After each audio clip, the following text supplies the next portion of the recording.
c'était le fondateur de EG Europe. Et en 1987, n'étant plus étudiant, l'idée est née de lancer IDE, donc Initiative pour une démocratie européenne, pour avoir une Europe dynamique, jeune et qui réponde aussi aux enjeux du futur de l'Europe et des Européens.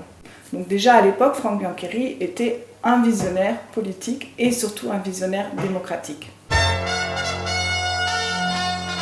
Ils sont jeunes, moins de 30 ans, ils ont un projet pour l'Europe en dehors de tout clivage politique, plus de 30 000 sympathisants. L'un des leurs, Franck Biancheri, viendra nous dire pourquoi ils se sont lancés dans cette aventure. Ils seront présents lors des élections européennes de juin avec des listes dans plusieurs États de la communauté.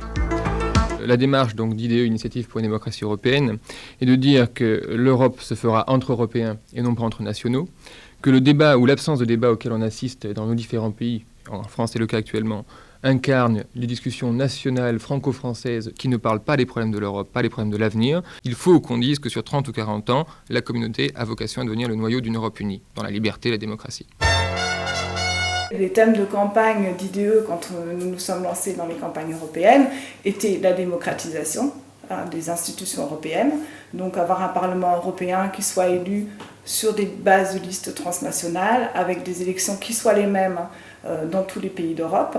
C'était avoir une accessibilité à l'Europe de façon qui ne soit pas trop lourde financièrement, donc ça concernait tout ce qui était télécommunications, tout ce qui était transport, l'enseignement des langues étrangères dès le plus jeune âge. À l'époque, ça n'était pas le cas. C'était également anticiper sur les évolutions politiques de l'Union européenne, de l'Europe, avec l'élargissement avec l'Europe de l'Est, la réunification de l'Allemagne. C'était aussi tout ce qui concernait l'environnement. On voit que c'est toujours un sujet d'actualité, un sujet brûlant, notamment en matière énergétique. Et le dernier point, c'était effectivement le renforcement des institutions européennes, donc à pouvoir créer une véritable souveraineté de l'Union européenne, de l'Europe, qui soit un continent qui puisse parler d'égal à égal avec la Russie, mais aussi avec les États-Unis. On a fait des campagnes dans toute l'Europe, puisqu'on a été d'ailleurs les premiers à initier une campagne trans-européenne en faisant tout le tour des plages européennes, mais également en faisant des campagnes dans les différentes capitales de l'Europe. Et ça, c'est vraiment le projet que Franck a porté, que ce soit à travers EGE, la défense du programme Erasmus, IDE, et après dans toutes ces autres